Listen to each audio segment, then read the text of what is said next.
Oke, teman-teman investor, hari ini kita akan bedah bareng satu emiten yang lagi sering banget dibicarakan, yaitu PT Mitra Pinastika Mustika, atau kita sebut aja MPMX. Anggap saja sesi ini adalah sesi mentoring, di mana saya akan ajak Anda melihat lebih dalam apakah saham ini memang sebuah permata tersembunyi atau bukan. Kita langsung mulai dari angka yang paling bikin heboh, 12,2%. Ya, itu adalah imbal hasil dividen atau dividend yield yang mereka tawarkan. Anda nggak salah dengar. Angka sebesar ini tentu saja langsung bikin radar investor manapun menyala kan? Tapi tunggu dulu. Disinilah ceritanya jadi menarik. Di satu sisi, kita punya dividen yang super menggiurkan.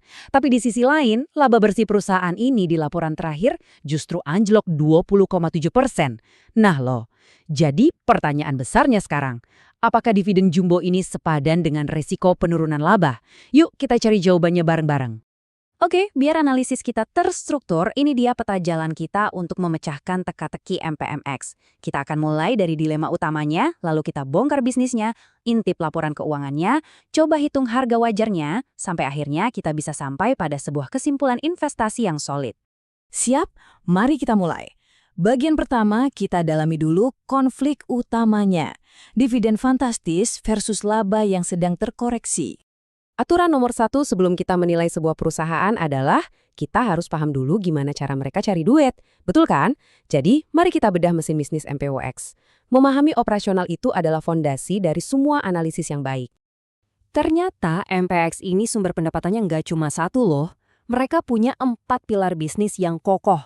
Ada distribusi motor, ada pelumas yang mereknya kita semua tahu, Federal Oil, lalu ada penyewaan mobil lewat MPM Ren, dan terakhir ada jasa keuangan.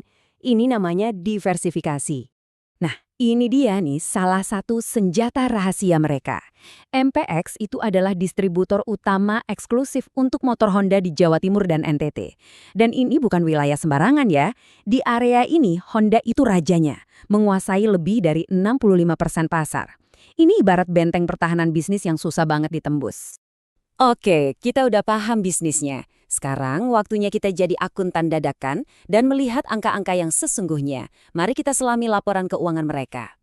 Coba kita perhatikan baik-baik. Pendapatan bersihnya memang turun sedikit, cuma 1,4%. Tapi yang menarik, laba kotornya justru naik. Ini sinyal kalau bisnis inti mereka sebenarnya sehat dan efisien. Tapi kok laba bersihnya anjlok sampai 20,7%? Ada apa ini? Aha, dan ini dia jawabannya. Ini poin yang krusial banget ya.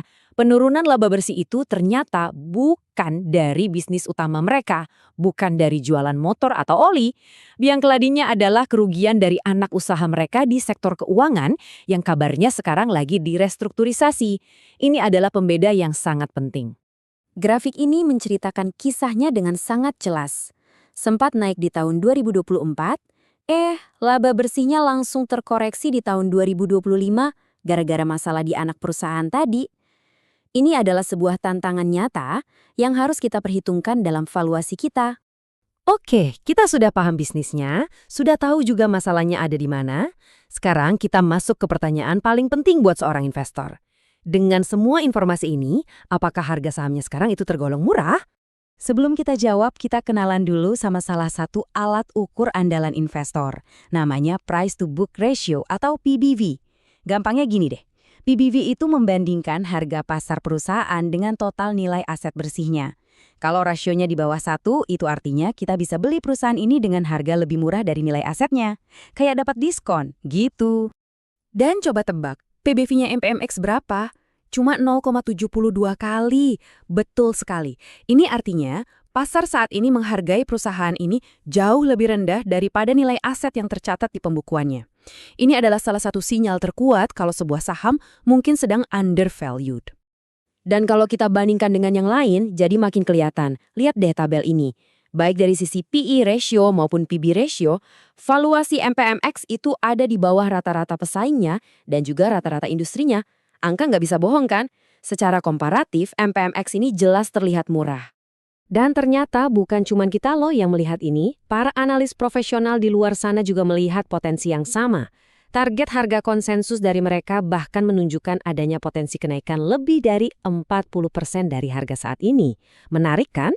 Tapi ingat, Seorang mentor yang baik dan seorang investor yang bijak itu tidak hanya melihat sisi positifnya saja. Kita harus selalu melihat dua sisi mata uang.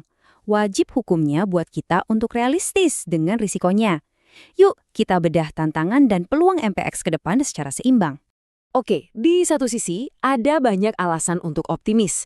Pertumbuhan bisnis suku cadang, potensi pemulihan anak usaha keuangannya, dan pangsa pasar yang dominan itu adalah katalis positif. Tapi di sisi lain, risikonya juga nyata. Kalau ekonomi makro sedang lesu, bisnis sewa mobil dan pembiayaannya bisa kena imbas. Ketergantungan yang sangat tinggi pada Honda juga bisa jadi pedang bermata dua. Dan tentu ada tantangan jangka panjang soal transisi ke kendaraan listrik. Akhirnya, kita sampai di bagian terakhir. Waktunya kita menyatukan semua potongan puzzle yang sudah kita kumpulkan tadi menjadi sebuah kesimpulan yang utuh. Mari kita rangkum poin-poin kuncinya dalam sebuah daftar periksa. Pertama, valuasinya jelas murah dengan PBC 0,72x. Kedua, dividennya yang besar bisa jadi bantalan pengaman kita. Ketiga, operasi bisnis intinya terbukti stabil. Keempat, sumber penurunan laba kemarin itu spesifik dan sedang ditangani. Dan kelima, risiko-risiko utamanya lebih bersifat eksternal dan jangka panjang. Jadi, inilah pertanyaan akhirnya untuk Anda renungkan. Dengan semua data ini, apakah MPX adalah sebuah peluang investasi dengan imbal hasil tinggi dan risiko yang terkendali? Atau, jangan-jangan ini adalah sebuah value trap klasik, saham yang terlihat murah karena memang ada alasan bagus kenapa harganya murah? Keputusan akhir tentu saja selalu ada di tangan Anda sebagai investor.